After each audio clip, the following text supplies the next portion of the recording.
Courage. Courage is the key to life itself. It takes courage to act. Part of being hungry when you've been defeated, it takes courage to start over again. If I could do anything for you, I would walk into your life and I would breathe courage into your life. And courage is a result of confidence. You have never seen a courageous person that didn't have confidence. Human potential is not of any kind of measurable limit. It can go as far as you desire or as far as you have the courage to walk. How do you stand up to massive external pressure? Courage. And courage is something that comes from relationships. You know, it's external. There are days we're going to doubt ourselves. There are days that storms are going to rise, and we have to have people who say, I got your back. You need to do this. We need you. The world needs this. Keep going.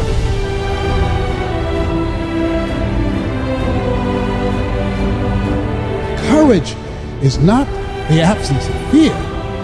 Courage is the judgment that what you want is more important than your fear. It takes courage to achieve your goals, man. It takes courage to be successful. Patience and inner voice makes you unbeatable. You've lived a life dominated by doubt and fear. How do you step into bravery? Step. Take the step. No more would I live like this. It takes courage to fight back. If you don't have the courage to act, life will move on you. You don't work for nobody else. You work for your mama, you work for your sister, you work for your aunts, you work for your grandma, you work for your family, you work for your kids. You ain't making no other man rich. Do you have the courage to stand there though the storms keep raging? It takes courage to be successful. It takes courage to win. It takes courage to be different. It takes courage to go where you've never gone before.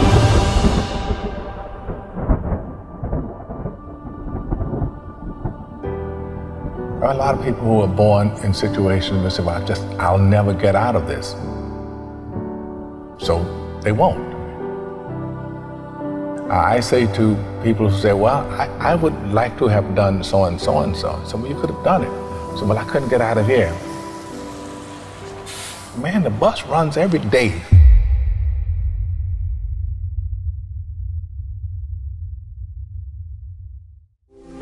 As you look at your life, ask yourself the question, what would your life be like? What would your life look like if you decided not to care what people thought of you? What would your life be like if you decided to give up some of your fears? What would your life be like if you decided to become courageous? What would your life be like? If you decided to act on your dream, if you did what you felt in your heart. You know what courageous means? Tom Ruskin and Randy Reed said. They said that courage comes from a French word which means of the heart. But how does it feel to you? He says it's courage, you know, it takes courage to live. Says most people go through life not allowing themselves to step out because they don't want to let go. They don't want to be blown around. They don't want to be moved.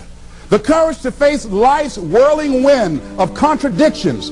The courage to love yourself. The courage to love. For years, I was afraid to love. The courage to take a chance. The courage to be who you are. He says courage isn't for somebody else, for medals, applause, or moral debts. Courage is what at that moment feels most right for you. Not just situational ethics, but what feels right in your heart, the word of the heart, what feels right in your heart. One great philosopher says, cowards die many times before their deaths. The valiant never taste of death but once. What does that mean? That valiant people aren't afraid? No, no, no. It means that they experience that fear and they move forward. They move forward anyhow. Many people are dead now. Many people are allowing their dreams to die.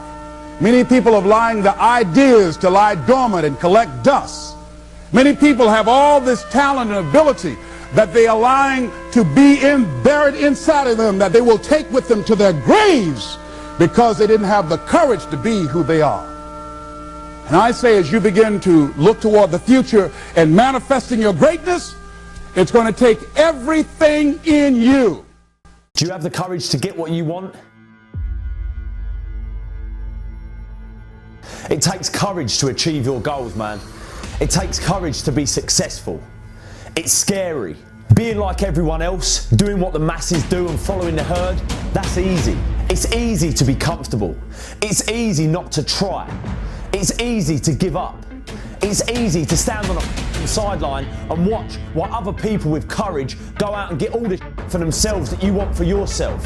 It's easy to look at these people and make excuses as to why they can do what you can't and say things like, yeah, that's because they've got this and that, or I'd do it if it wasn't for this and that.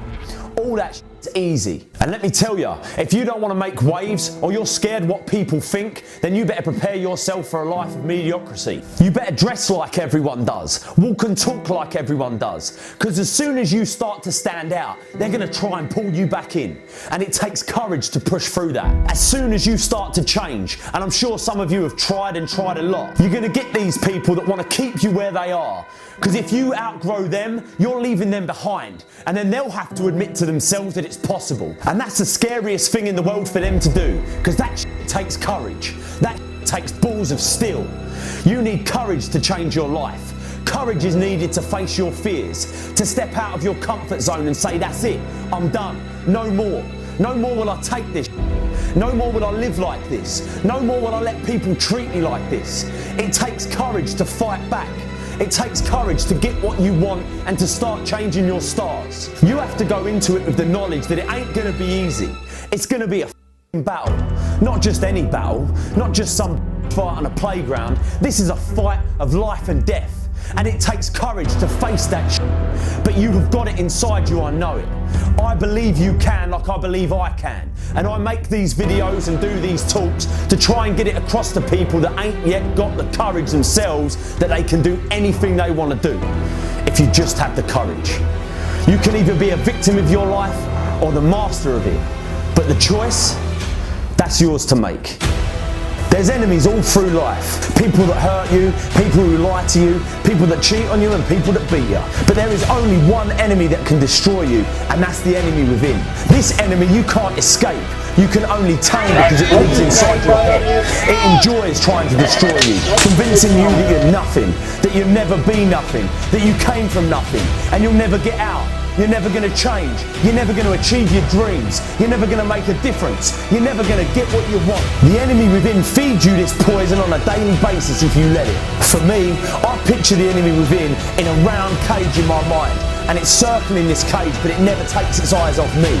It's baiting me, waiting for me to step into that cage with it so it can once again overpower my mind with its negativity. All this lies, all this paranoia, all its stress, all its depression, all its anxiety. You know what that cage is called? It's my comfort zone. I've found that when that enemy within is at its strongest and most powerful is when I'm comfortable and not striving to get better. The best way to keep it in check is to work on yourself daily. Work on the way you look at the world around you. Look at solutions rather than focusing on all the problems. Don't listen to its lies about what might happen if you try that new thing, and just try it. You do this and you are constantly getting stronger than that enemy within. Bigger and stronger, so it's no match for you. You're fucking unstoppable. But never forget this. You cannot beat the enemy within, you can only tame it. You can only make sure you work on your mind like a muscle in the gym, so you remain bigger and stronger than it. But that enemy within will always be there, circling that cage, staring at you, waiting, silently waiting for you to slip up. So keep it in check. Work on yourself daily and never give in. Every single day we are all faced with fears. Opportunities that appear throughout our day-to-day lives, and the easy thing to do is to just walk away. These fears can be anything from applying to a job, telling that person how you feel, taking that first step. What I've found in life so far, when I think about it, is all of these things normally have one thing in common: the fear that you might fail. What if I apply for that job and I don't get it? What if I tell that person how I feel and they don't feel the same? What if I take that first step, doing whatever it is, and I get hurt? The fear of failure is rooted deep in all of our subconsciouses, but most of us don't even know it exists. We go about our day to day telling ourselves the reason we aren't doing the things that we should be doing is because some bigger fear, some greater reason that actually doesn't exist at all. If you're listening to this now, I want you to consciously know from this day forward that the real reason you ain't doing what you should be doing and have the life you deserve is because subconsciously you're afraid to fail. You're afraid you won't get it. You're afraid they'll say no. You're afraid you'll get hurt. You're afraid you'll fail. Face your fears. Once you admit this simple truth and start getting real and honest with yourself, you'll start finding it a lot easier to deal with. Because let me tell you something, when you admit that it's failure you're afraid of, failure suddenly becomes nothing to be afraid of at all. You have the strength inside you to do anything, be anything, but all the while you're letting fear control you, you won't do anything. Face your fears.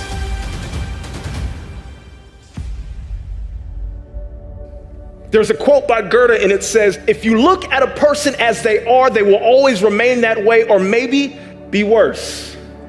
But if you look at a person, this is good. If you look at a person as they could be, they will grow into what they should be. Right?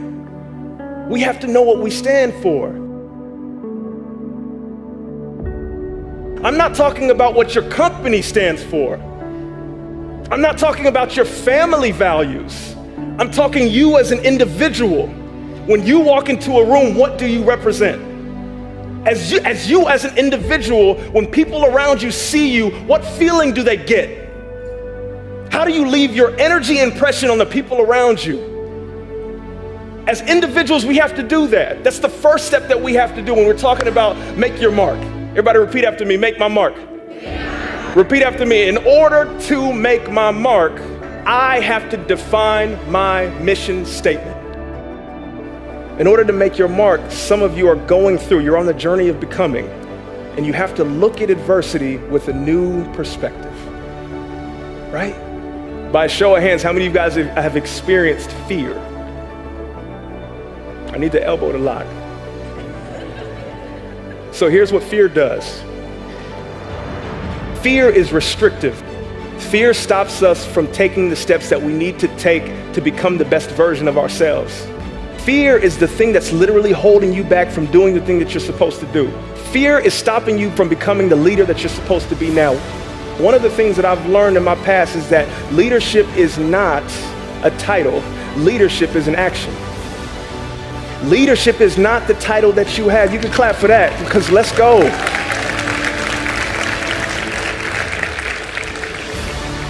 Leadership is not a title. Leadership is an action. Leadership is not a noun. Leadership is a verb. Leadership is not what you look like or where you are. Leadership is the way in which you interact and how you treat the people around you. I'm trying to tell you something, people. Leadership is each and every one of you right now are a leader. Young professionals, unemployed, if you don't know what's going on, you're a leader just by the way in which you operate. I'm being honest.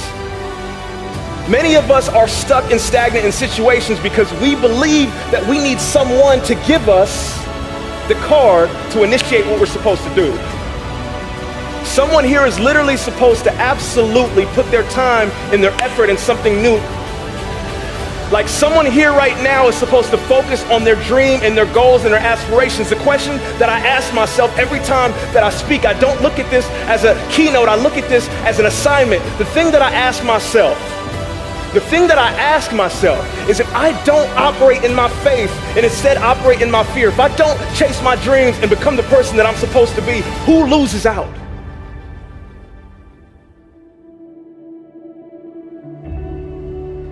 I realized that I wasn't doing this for me. Like every time I do something, it's not just for me. There are people who are watching you right now in your journey, and you're inspiring them just by the way in which you move.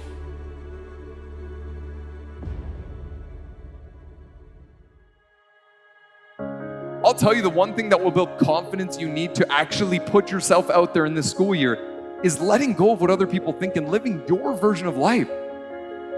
Because too many students are living a watered down version of someone else. They're living a watered down version of their friends, how their friends want them to be. They're living a watered down version of what their family pushes them to be or what society suggests them to be, as opposed to being their own person. So go all in on you. Whatever that may mean, what excites you, what pushes you, because our biggest problem, I believe, is that we compare our behind the scenes to everyone else's highlight reel.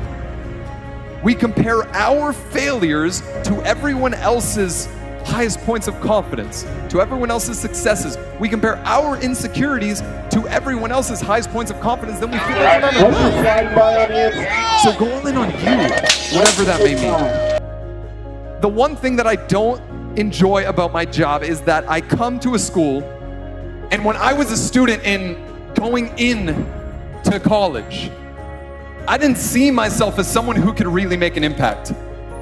I didn't see myself as someone who could really contribute. It was only until I started putting myself out there, sharing my ideas, putting myself in uncomfortable situations that forced me to grow, that I became a beat that contributed to what made my school better because I was a part of it. Realize that you have the ability to make an impact. You have an opportunity to change that story in your head. Put yourself out there, because when you do, amazing things happen. This school needs your leadership. They need your influence. They need your impact. It is time to show up.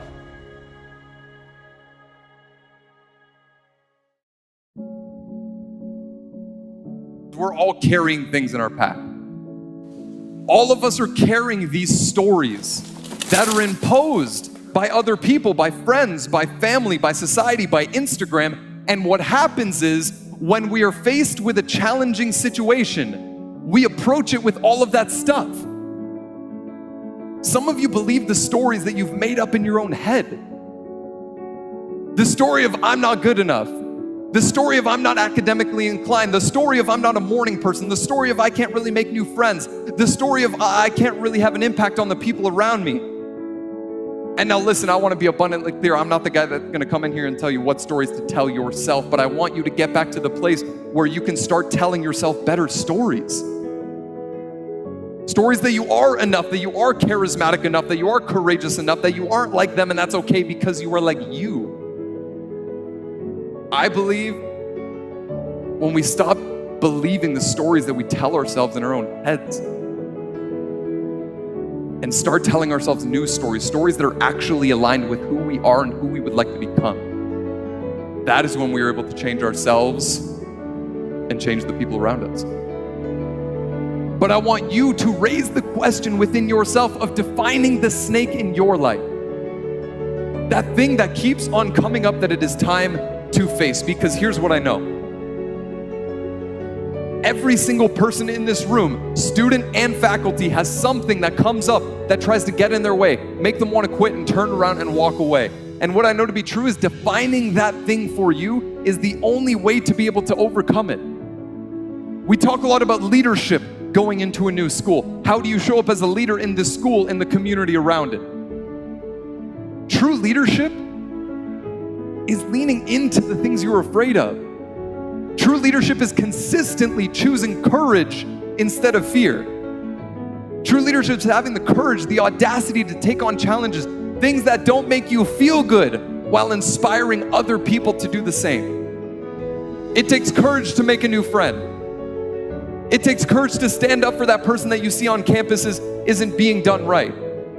It takes courage to wake up a little earlier instead of late, to join that student group, to put yourself out there more than you thought that you could. It takes courage to live a great life.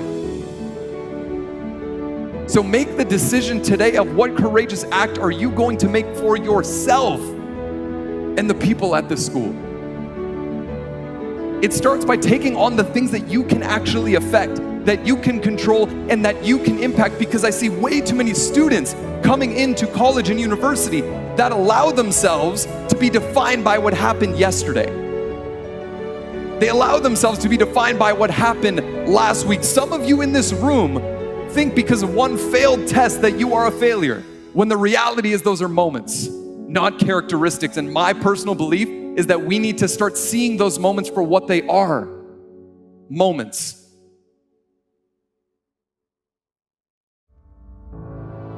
Oh yes, it's true.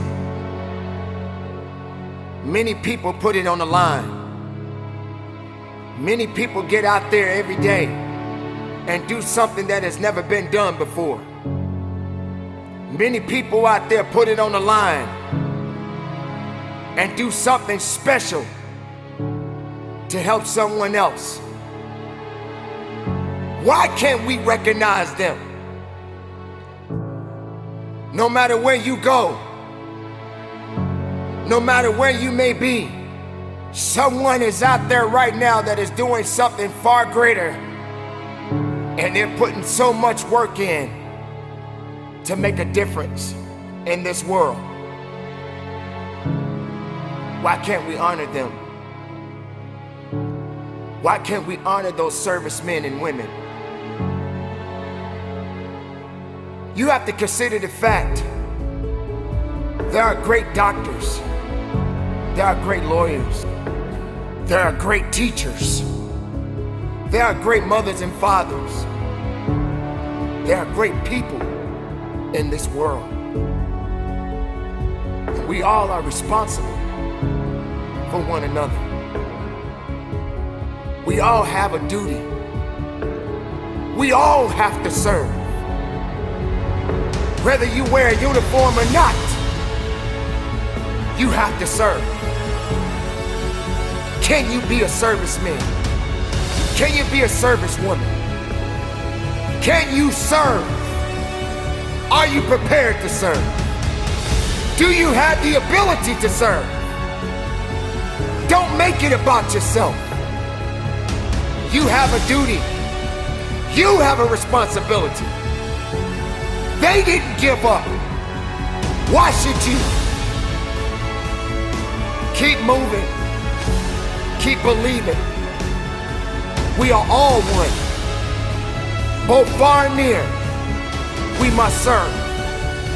So this day, we honor the servicemen and women who put it on the line, who've given their all. And if they make it home, and they have the ability to put their arms around their loved ones, job well done. And there will be a new day. And that day starts a new opportunity. A new opportunity to make something else special happen.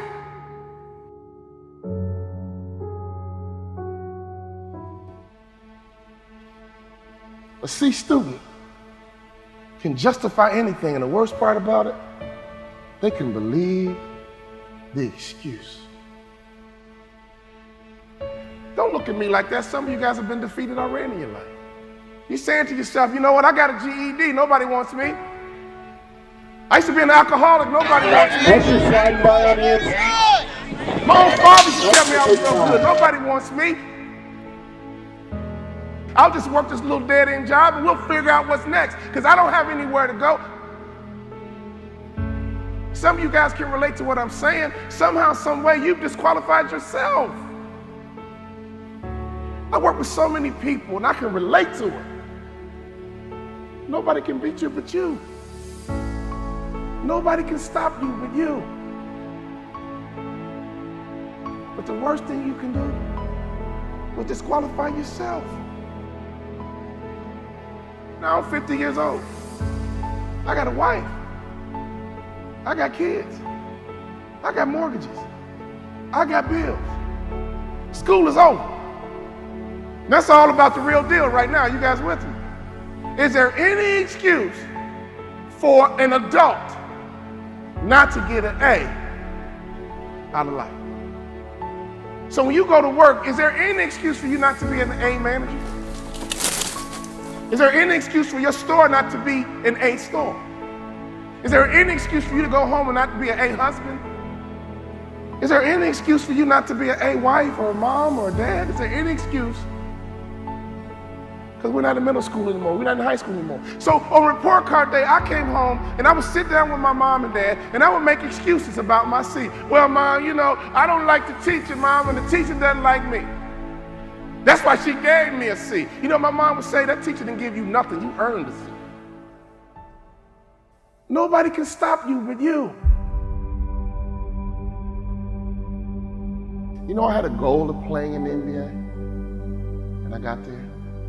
You guys know I had a goal of doubling my NBA income, and I got there. If you set a goal, and you make the intention that you're gonna get there, do you know that you writing it down and looking at it every single day, you're 7 times more likely to achieve that goal? This is America, ladies and gentlemen. It can happen to you, it can happen for you, but you gotta write these goals down, plain up on tablets, so they can be seen by men, and that man and that woman is you. My father said, write your goals down, son, and I wrote them down. I said, Dad, I'm gonna play in NBA, and That's your problem, son. Your value system's screwed up. You're smart. This family's about being a student athlete. Rewrite your goals tomorrow and give them to me. He didn't yell at me. He didn't browbeat me. He didn't criticize me. He said, son, that's your problem. Your value system is screwed up. Redo them and give them to me tomorrow. You know, some of you guys can have more in life, but your value system is screwed up. You're more excited about Facebook and Instagram. But some of you guys, it's golf. You know, I go to work, man, I can't wait to hit that golf course. My father taught me something very valuable. But you know what? You will dwell in what you dwell on. You will dwell in what you dwell on. If you dwell on marijuana, you will dwell in marijuana. And you will get the weed smoker's reward. I thought about it the other day. I'm from Chicago. I've never been to a thug retirement party. Have you? I've never been to a thug retirement party. I guess I have. They're called funerals. What you dwell in, you dwell on. So can I give you a little bit of advice? Make sure your value system is good. Make sure your value system makes sense. People say all the time, well, what's most important to you? God, family, work. And I know what you're going to write down, but it's got to be real in your heart. Does that make sense? What was in my heart was sports, and that's no lie. My father said, redo your value system, son, it's screwed up. I redid it the next day. I said, Dad, you ready? Yeah. Okay, Dad, I'm gonna graduate college in 4 years. I'm gonna play in NBA. Anybody know why I ducked? My dad had a nice backhand. I said, I'm gonna play in NBA. And this is what I said. I'm gonna make more money in business than I did in sports. You know what my father said? I like it, son. I like it. I want you to take those goals out and look at them every single day. Before I knew it, that 2.1 turned into a 2.9. Before I knew it, I got selected to be president of the journalism club, captain of the homecoming committee. Before I knew it, people began to recognize me not as an athlete, but as a leader in school. All of a sudden, I wanted a 3.0. I'm gonna get a 3.0. I'm gonna get a 3.0. And they were like, Walter, it's mathematically impossible. You know what I'm talking about? So I got as high as I can get, a 2.9. And I realized, you know what? I could have had a 3.0 easy if I would have taken advantage and been a little bit more mature in my past life. Some of you guys need to hear what I'm saying to you right now. Some of you guys used to be immature in your past life. Can I get a witness? Now you're not in middle school anymore. You're not in high school. Childhood is over, would you agree? And grown men and grown women think a certain way, operate a certain way, and have a certain mindset and mentality. I want you to understand you are a part of a legacy. You've heard about your mom's story. You heard about your dad's story. Now it's time for you to build your story. My father was a sharecropper in Tennessee. I heard all the stories my dad would tell me being a young black boy in Tennessee. He said, son, I got called the N-word so many times, I began to think it was my first name. But I busted my butt for you, son. I busted my butt. I went back to college for you, son. I got educated for you, son. Everything I do is for you, son. See, right now, I want you to understand you are a part of a legacy. Many of you guys, your mom made sacrifices for you. Your dad made sacrifices for you. Now it's time for you to grab the bull by the horns and impact your legacies. Everybody with me? Your mom and dad have this story. Your grandfather, your grandmother has his and her story. Now you are building your story. I was at a track meet one day, and I was watching a 4x1 relay. And I love a 4x1 relay because that first sprinter takes off with the baton in their hand and they run as hard as they can, as fast as they can, and when they get to the next athlete, they yell, stick! And the next athlete takes off running, but they reach back. They just reach back a little bit. Then they run as hard as they can, as fast as they can, for 100 meters, and they yell, stick! And it's so important to make a successful handoff because if you don't make a successful handoff, you are disqualified.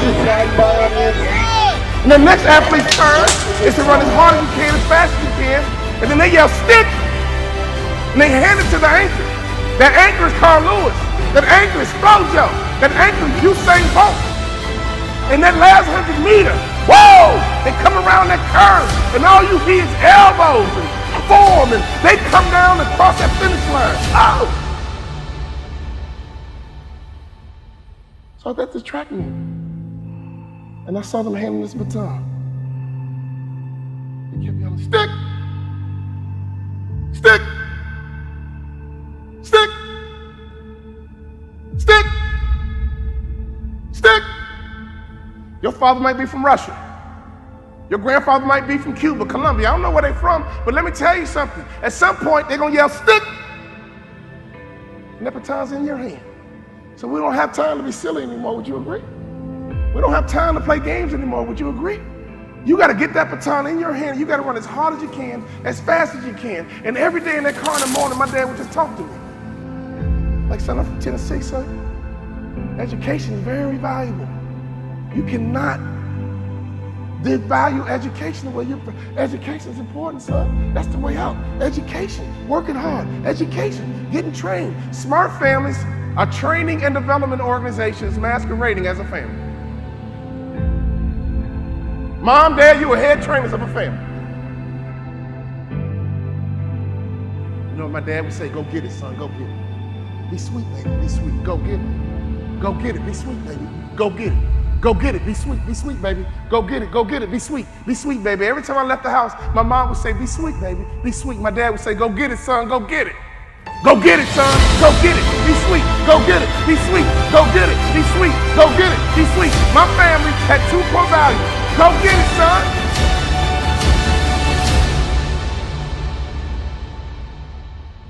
Be sweet, baby. I used to go into class and say, man, if I get a C, I'm good. If I can pull off a B, C, I'm good.